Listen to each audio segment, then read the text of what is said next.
Hi, I'm Dana and welcome back to another episode of Learning to be Autistic. I think my very first episode of this quite a while ago now was about stimming, but I've learnt more and figured out more, so I wanted to do a little part 2 to it. It's not required watching. If you do want to watch it, I'll link it. It'll be linked. But yeah, I've learnt more and I think it's important to keep progressing and keep updating. And if I know more, I should share more. So that's what this video is. I don't want to make you have to watch the last one though, so just a little recap. Stimming is self-stimulatory behaviour. It can be as simple as clicking your fingers, tapping your fingers, clicking a pen, you know, those people in school. And it's not exclusive to autism. Lots of people stim, neurotypicals can stim. It's just that for a lot of autistic people, we stim a lot more often and in quite obvious ways. For myself and a lot of autistic adults, we mask and we forget how to stim. We forget the ways that we did stim. We don't necessarily recognise the signals our body's sending us that we'd like to stim. There's a lot to it. And personally, when I received my diagnosis, they asked me during the process if I stim at all. And I was like, no, I don't think so. And luckily, I took my mum with me because they asked me to. And she was like, what about that thing you do with your hands? And I was like, oh, that's not a stim. That's because I get anxious, so I do my fingers. And the guy on my diagnosis was like, no, that's a stim. What else do you do that's like that? So then I had a little list of things I do. And there's a whole bunch more that I've noticed. More recently, I'm constantly noticing different stims and different behaviours that are related to stimming, and realising that stimming is actually quite a big part of my autistic build-up of traits. It's quite a big part of who I am. I kind of do it quite a lot. I've just learned more subtle ways of doing it as a way to mask. It's like a little coping mechanism to get me through the world, and I'm slowly sort of unlocking my stims again, sort of figuring out what I like to do and what feels good to me, and I feel like I'm figuring a lot out. So getting into what I do, I have quite a list. Like I say, I do my fingers a lot, and I also do a lot of just random tapping with my hands. And one of the big ones that I realised recently was in public. I do this a lot. It's not quite digging my nails into my palm, it's definitely not enough to hurt. It's not like a self-harm stim, but it's just a little clenchy clench. And I realised while I was on the fucking escalator in Primark, because that's the worst place in the world, I realised that it's not because this is my stim, it's because I actually want to do this. I actually want to flap my hands in the very stereotypical autism way. And because it's the very stereotypical autism way, I'm guessing that got masked out fairly young. I don't remember ever being a hand flapper.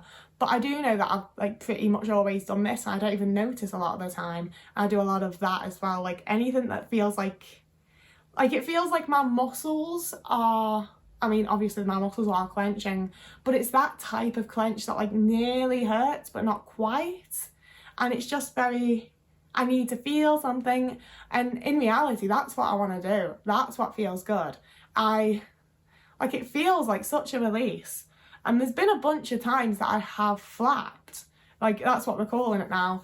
And it's something that I used to be very embarrassed about, because it's very specific situations, you know. It's ones where it almost seems normal. If I've touched a bad texture or touched food in the sink when I'm doing the dishes, and it's immediate get off. And it's almost a normal way of stimming. All stimming is normal. It literally is normal. But you know, the things that look normal to society, that's what I mean. So yeah, it turns out I am a flapper. But also, I've said it in another video, it might have been my original stim video, so I'm sorry if you just hear me repeat the same things, but swing sets, just in a park, that's the fucking jam. I always loved going to the park as a kid, and my mum used to get really annoyed about taking me because I just wanted to go on the swings. And as I got older, we moved to Denmark, and schools in Denmark are better than schools in the UK, shock horror. And they had a fucking swing set out back, and I was on that every lunchtime, every break time. I loved that swing set. And then when we moved back to the UK, we moved to Ville, and they have loads of just random little parks around that I used to go in and swing.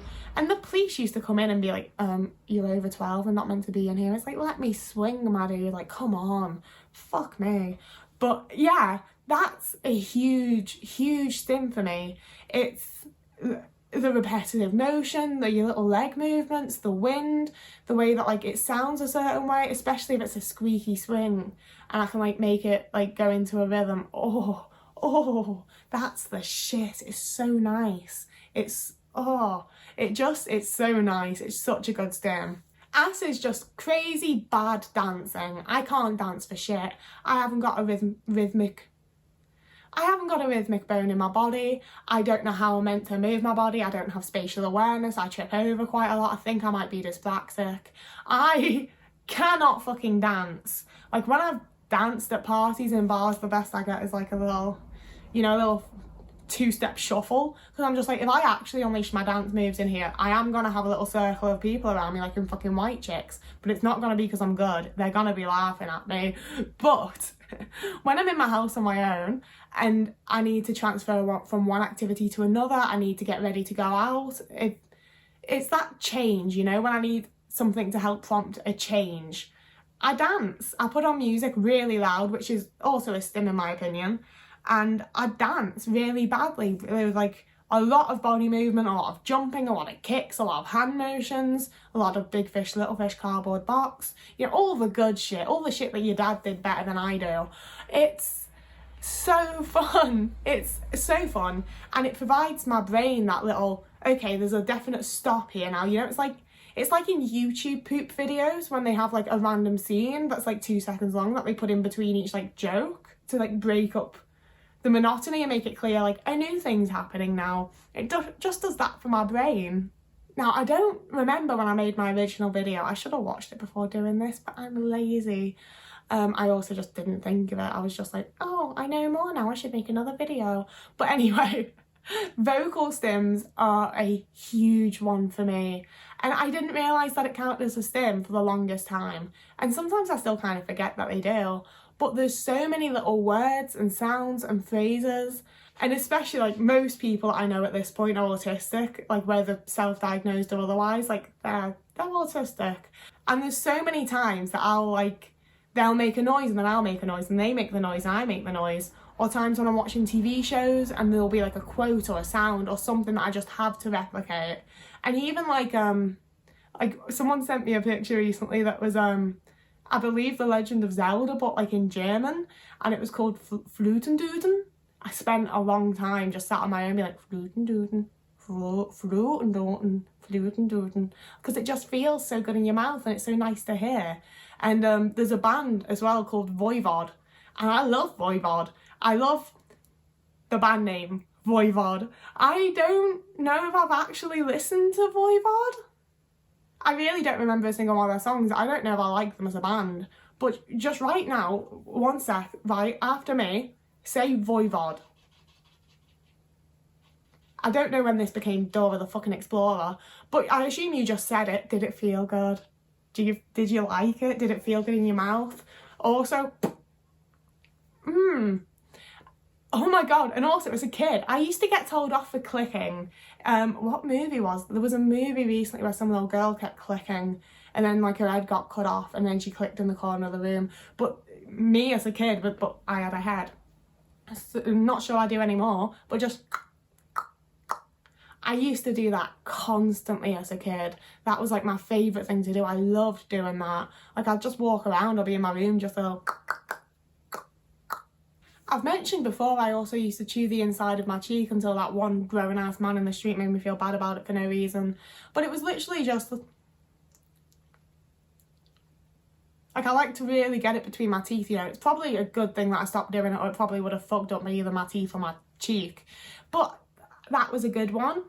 I can't crack my knuckles, which I know is one of my older brother's stims because he used to do it all the time and it'd crack so loudly it made me absolutely fucking cringe. I hated it. Hated it every time he did that. But I love cracking my own toes. Like, I'm not going to show you because I don't need foot fetish people on here. It was bad enough that one time I thought I was posting a fun little video about some new tights I'd gotten, and then suddenly had a lot of people that are very into tights. Didn't know that was a thing, but I do now. So I'm definitely not showing you my toes. But I do think that like cracking any of your joints, like... can you hear that? I like doing that quite a lot. It's the only one that does it. The other one doesn't. I'm probably really grossing people out doing that. I'll stop now. But I do think that's a stim. I mean, literally it is, because anything that's like a self-regulating stimulatory movement is a stim. Like, it literally is a stim. I'm just trying to talk myself out of it. But that's the thing, like, so many things can be stims that I do start feeling like a little bit of imposter syndrome, a little bit, oh, come on, you don't have that many stims, come on. But I do. I've got a lot of stims. And I think most people that are autistic or neurodivergent do have a lot of stims. But it's another one of those areas where, like, it's so normal to me, and I've done so many of them for, like, such a long time, that I don't really think anything of them until I realise other people don't do it. Or until another autistic person's like, do other autistic people do this? And I'm like, oh, that's an autism thing, huh? But moving off of how I stim personally, I want to talk a little bit about how it feels, because I think that's the big thing. And I think a lot of people don't realise that, like, different stims feel very different, and different stims can do a lot in different situations, you know? Like I said, when I do my little dances, which are very high energy stims, you know, it's a lot going on, it's loud music, it's my favourite songs, which, you know, listening to your favourite songs over and over and over is definitely a stim. And that's what I do while I dance. I'll dance to the same song for like half an hour. But it's also that whole, like, it helps my executive dysfunction. It helps me to make a break and separate different events so that I can move on to the next thing I need to do. And, like, sure, it doesn't sound all that productive to be taking a half-hour dance break every time you need to move on to a new task. But I'd probably sit and scroll through my phone for an hour if it weren't for that, you know? Because once I've started something, it's hard to stop doing it or hard to move on to a new thing. But I still feel like I need a break between things. So it's the perfect little stim thing to do, to tell my brain, like, we're moving on now, hon. We're going on to the next thing. Whereas swinging, I did that during the most overwhelming, the most routine-changing, just piece of shit years of my life, essentially. They were some of the worst times I've ever had. They were the times that I was forced to be around people the most. It was the time that I was just very, very overwhelmed. Honestly, most teenagers are, throw in being an autistic teenager and you get it all the more. So swinging back and forth for me was incredibly relaxing. You know, it felt like one of the only times that I was actually relaxed, even though I was, you know, swinging. You know, whereas other people might have, like, gotten into bed or into the bath and read a book. If I did that, I'd be there with my leg bouncing because, like, I need to do something, I need to feel something. But if I was swinging, I was relaxed and good and fine. You know, and that's what it is for me a lot of the time, is I sort of feel this, like, energy in my body. It feels like, physically feels like something's going on, like something's going to happen. It's probably fight or flight, I suppose. I guess, maybe. I don't know, I do a lot of freezing and fawning. I don't really do fight or flight. It's freeze or fawn, literally. But I think it might be fight or flight going on. It's definitely something. It just feels like I'm gonna, like, crawl out of my body if I don't do something. And then I can just do a little stir, I can just do a little dance, I can just flap my hands, I can do my little fisties, you know, whatever it is that I feel comfortable in the situation that I'm in. And it helps so much. It doesn't feel like I need to climb out of my skin anymore. It just, I suppose it probably relaxes the nervous system. There's definitely science to it. I'm just not a fucking scientist, obviously. But yeah, different stims definitely serve different purposes for me. And stims can help with, like, pretty much anything. And one thing that does make me a little sad is I don't think I really have any happy stims, because I get anxious about being happy in case people see that I'm happy and feel the need to take it away from me. Wow, what a thing to admit on the internet. But yeah, so I don't like to show that, and that means that I don't really have any happy stims, and it makes me sad, because there's other people that I know that do have happy stims, and when they do them around me, it's the fucking cutest, nicest, most adorable, lovely thing ever. And I wish I had something like that. I wish I was a cute autistic person too. You know, like, it's fine. But I do feel like that's probably something that I've just masked out of myself so heavily that it's probably never going to come back. So final part of this video, which I think, honestly, looking at how long I've been filming already, it might be a really long video, I'm sorry. But I want to do a little segment at the end here of how to start. And it's going to be different for everyone. You know, maybe you're the type that can just have a little flap, just start now, and there you go, there's your stim. I don't know. But for me, the way to start stimming was very much to notice that the little things that I did, and because the little things I all thought related to my anxiety, and they don't, they're definitely autistic stims. And noticing the little ways that they present, I could focus more on my body, which is difficult. I don't have like much bodily reception, I guess. Like I don't really feel hungry all that often. I don't really know I need to pee until I really need to pee, things like that. I don't really, is it there's a word for it that I don't remember, I'm sorry. But I don't get many bodily signals, basically. So for me, it was very much looking at the little signals I was getting and being like, what does it want me to do? You know, when I'm going like this, what is the extension of that? It's to move more, isn't it? It's to flap.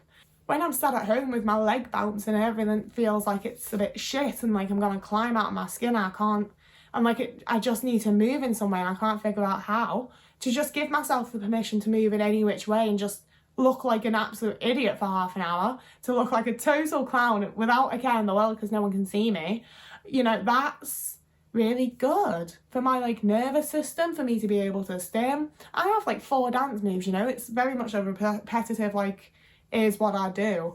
And having the music on at the same time is definitely like a nice little sensory thing for me. Obviously not all autistic people like loud things. I don't tend to like loud things unless I'm in control of the loud thing. Still loud music while I dance is fine for me, but you know, you might want to try headphones, you might want to try some like nice calm sounding music and like do a little swaying. And I think so much of it is just seeing what feels right for your body, because that's been the experience for me, is like you just do the thing and it either feels really nice and it feels good and you're like, oh, this is the shit, or you don't really feel anything from it and you're no worse off having tried, you know? If anyone has had to sort of relearn to stim like I have, I'd love to hear how you did it in the comments, and I think it probably really helps some other people too. I'd love to hear about what your stims are. I just want to hear all about stims and talk about them, because, you know, the last few months have really been the first time in my life that I've been around other people that stim. And until this, I always thought my stims were really weird and made me a freak and just make me look stupid and whatever else. And seeing other people stim, I either just don't really think anything, I'm just like, oh, they're stimming. Or I think it's like nice, you know, it's really nice to see someone being like an authentic autistic person, and stimming is totally a part of that. So it's just made me really happy to see other people doing it, and I don't at all think that they're stupid or weird or whatever else. So I definitely want to encourage myself and others to stim more and stim in whatever way makes you comfortable wherever you are. I know it's not always that easy, of course, always make sure you stay safe. But we should be able to be our little authentic autistic selves and not have to mask it all and be able to feel good about ourselves. And that's what I be trying. So please do comment, please do like and subscribe if you haven't already. I don't know if liking the video makes any actual difference, but it's probably does something for the algorithm. I haven't got a clue. So if you like my videos, please do subscribe. They come out every Tuesday and Friday at 4:30 p.m. England time, British time, Greenwich Mean Time. Wherever I am, it comes out at 4:30.